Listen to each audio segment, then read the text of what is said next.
বাস স্ট্যান্ডেই চলে যাচ্ছি, কিন্তু আমার সাথে আছে নতুন গেস্ট। গেস্টের মুখটা দেখিয়ে দিই। গেস্ট একটু এদিকে তাকান।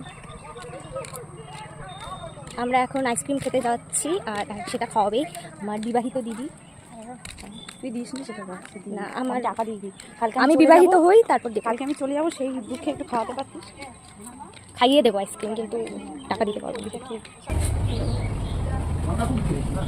আমরা আইসক্রিম নিয়ে বাড়িতে চলে এসেছি, মানে আমাদের ছাদে। আর যিনি খাবো না করছিলেন তিনি আগে নিয়েছেন। কিছু বলার নেই আমার। এই যে আমার দিদি, আমরা একজনকে খুবই মিস করছি, আর সেটা হলো আমার জামাইবউ, মানে কে, আমার হাজব্যান্ড। সে ভাবছে যে আমি সারাক্ষণই ঘুরে ঘুরে বেড়াচ্ছি, সকালবেলা বেরোচ্ছি, রাত্রিবেলা ঢুকছি, হ্যাঁ, তাকে ফোন করছি না, খুব এনজয় করছি, এটাই ভাবছে।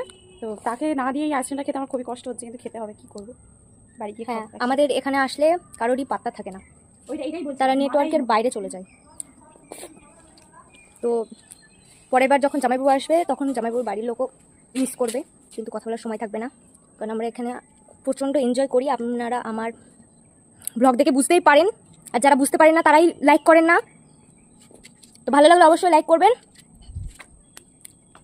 আর ভালো না লাগলে কি করবেন, তুলি ডিসলাইক। হ্যাঁ,